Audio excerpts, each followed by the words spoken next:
There is a story most people tell themselves when they can't stay consistent with something. And the story goes like this: other people have discipline. They have something I don't, a stronger character, a harder work ethic, a personality trait that was either built into them or developed early, and now I have missed my window. I'm just not a disciplined person. It's a simple story, but it's almost entirely wrong. Because when you actually look at the people who seem more consistent, the one who train regularly, who save money, who build things over time without falling off, they are not running on some superior kind of willpower. They are running on something much more practicable and much more replicable. They build an environment and a system that makes the right behavior easier than the wrong one. They stopped relying on how they feel and started relying on what they build. Discipline is not a character trait, it's an output, and the input is design. So, today's question: do you lack discipline or do you just lack a system?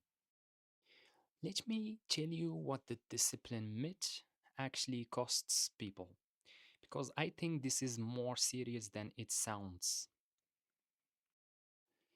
When you believe consistency is a personality trait rather than a design problem, you blame yourself every time you fail. You interpret every missed workout, every broken streak, every non achieved goal as evidence about who you are. And over time, that accumulated evidence builds a self image. You begin to say that I'm someone who doesn't follow through, which then makes following through even harder because now you are not just fighting the habit, you are fighting the identity. We covered that in a previous episode and it's just as relevant here. But there is something even more damaging. The discipline myth keeps people passive. If it's about character, there is nothing to do except try harder and feel worse when you fail again. But if it's about design, if the problem is the system and not the person, then there is something to actually fix, a concrete lever to pull. That shift from I'm broken to my system is broken is one of the most practically liberating reframes available to anyone trying to change their behavior. And the research on this is clear. When you make the desired behavior easier, such as reduce friction, remove decisions, change the environment, compliance goes up dramatically without any increase in motivation or willpower. The behavior changed not because the person changed, but because the conditions changed. Design beats actually willpower every time at scale. Let's talk about willpower honestly, because it's not useless, but it's being asked to do a job it was never built for.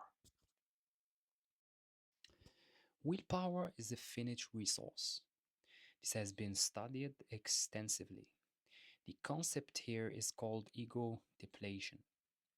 Every decision you make, every temptation you resist, every moment you choose the harder option draws from the same limited pool, and that pool gets smaller as the day goes on, which is why most people's discipline is strongest at 7 p.m. and essentially gone by 9 p.m. It's not a weakness, it's actually just biology.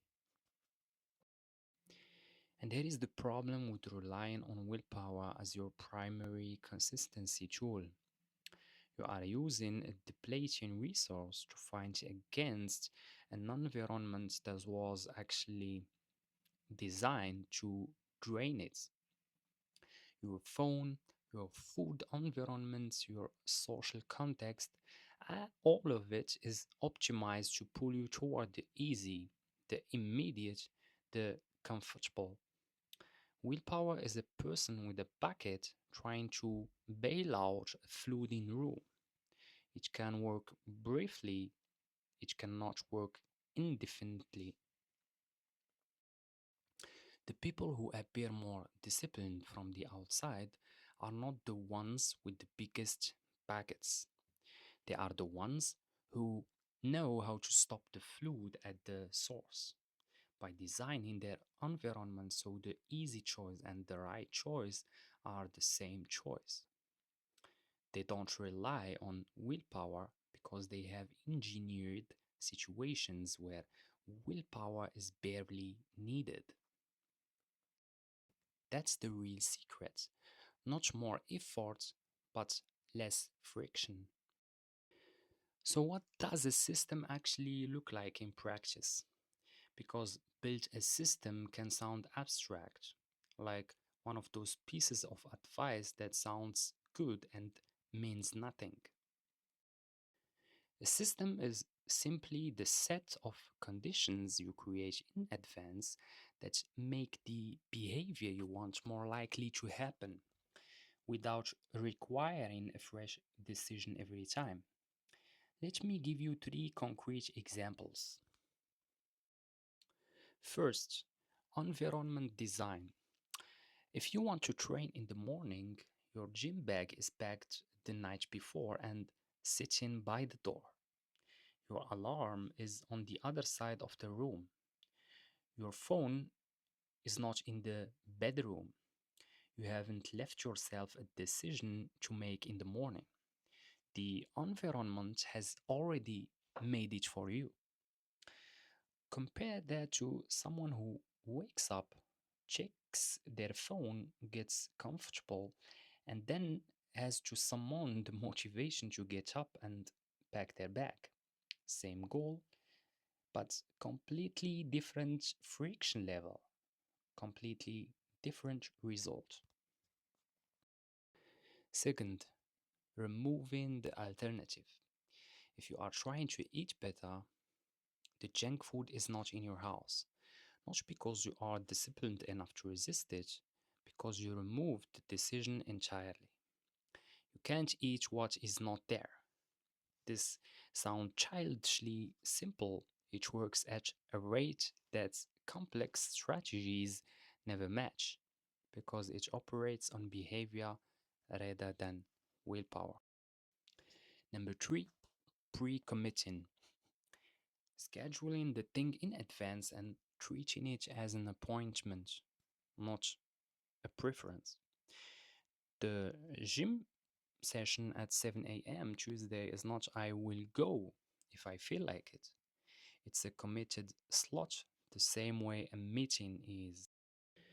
Pre commitment removes the negotiation that willpower loses every time.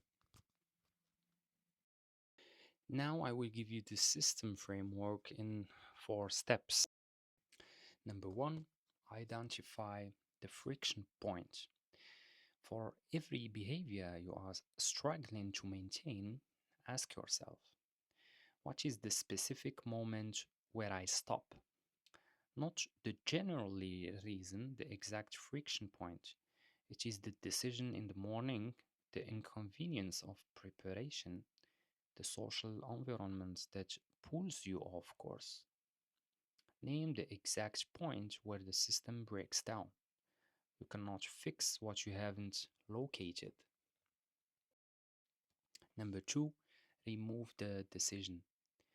Once you have found the friction point, your job now is to eliminate the decision at that moment. Pre decide in advance in a moment of clarity. so that when the moment arrives, tired, unmotivated, there is no decision left to make. The behavior is already determined. You are just executing, not choosing. Number three, redesign the environment. Make the right behavior the path of least resistance. Remove what pulls you off course and add what makes the desired behavior easier. For example, lay out the gym clothes, delete the app, put the book on the pillow, etc. These feel like tiny changes. Their effect on behavior is actually good to how small they seem because they are operating on the actual mechanism that drives behavior, not the motivation layer on top of it. Make missing harder than doing. Add accountability or consequences that make skipping more uncomfortable than showing up. Tell someone, put money on it, book a class you have to cancel rather than just not attend. The goal here is to make the default behavior the one you want. So the deviation requires effort, not compliance. Most systems fail because quitting is frictionless. So fix that. So, do you lack discipline or do you just lack a system? For the vast majority of people, I mean the vast majority, it's the system. The discipline was not the problem, the design was. You were never supposed to white knuckle your way through every day, relying on a depleting resource against a professionally environment. That's not a personal failing, that's an impossible game. And nobody wins that game consistently. The people who look like they do have simply stopped playing it, they build a different game, one where the rules favor the behavior they want. This does not mean discipline doesn't exist or doesn't matter. It does. There are moments where you need to push through, override discomfort, choose the hard thing without any system supporting you. Those moments are real, but they should be the exception. The moments where the system is not enough, not the daily grind of trying to be a different person through sheer force of will. Build the system first, let discipline be the backup, not the foundation. The person you are trying to become does not require more willpower, they require better conditions. So, one behavior this week, run the 4 steps on it. So, pick one thing you keep failing to do consistently. Find the exact friction point, the moment it breaks. Remove the decision by pre committing in advance and make one physical change to your environment that reduces resistance. And tell one person what you are committing to for the next 30 days. That's it. 4 move, one behavior, 30 days. Don't try to fix everything at once. One system built well is worth more than 10 half built ones. Get this one right, then build the next one. Because the goal was never to become more disciplined person. The goal was to build a life where the right behavior is the easy behavior. So start there. See you in the next one.